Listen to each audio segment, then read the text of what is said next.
Family tour হোক কিংবা honeymoon, বাঙালি 12 মাস এই জায়গায় ভিড় করবে না, এটা ভাবা সত্যিই অসম্ভব। এবার আপনিই বলুন, ঘরের কাছে সমুদ্র থাকলে কে না যেতে চাইবে? হ্যাঁ, ঠিকই ধরেছেন। আজকের ভিডিওতে দীঘার কথাই বলছি। এখন দীঘায় শুধু সমুদ্রই নয়, রয়েছে আরও একটা বিশেষ আকর্ষণ। কী সেই আকর্ষণ? চলুন আজকে সেই গল্পই করব।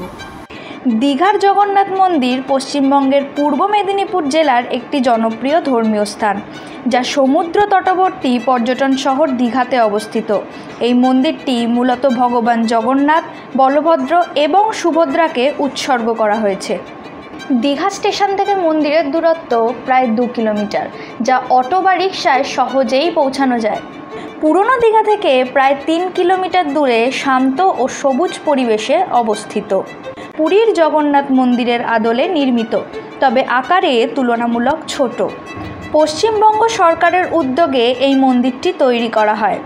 এটি একটি নতুন নির্মাণ, প্রাচীন মন্দির নয়, তবে এর আধ্যাত্মিক গুরুত্ব এবং স্থাপত্য সৌন্দর্যের জন্য পর্যটকদের মধ্যে খুব জনপ্রিয়।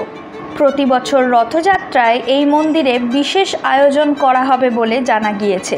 প্রচুর ভক্ত এই সময় মন্দির পরিদর্শন করবে বলে আশা রাখা হচ্ছে। প্রতিদিন সকাল 6টা থেকে দুপুর 1টা পর্যন্ত এবং বিকেল 3টে থেকে রাত 9টা পর্যন্ত মন্দির খোলা থাকে।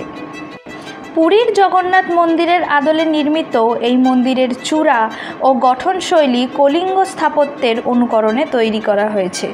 মন্দিরের অভ্যন্তরে রয়েছে নাট মন্দির ও ভোগ মণ্ডপ, যা ধর্মীয় আচার অনুষ্ঠানের জন্য ব্যবহৃত হয়। সন্ধ্যার পর মন্দিরের উজ্জ্বল আলোকসজ্জা দর্শকদের মুগ্ধ করে তোলে। মন্দিরের প্রবেশপথে নির্মিত চৈতন্য দ্বার গেট মন্দিরের সৌন্দর্য আরও বৃদ্ধি করেছে।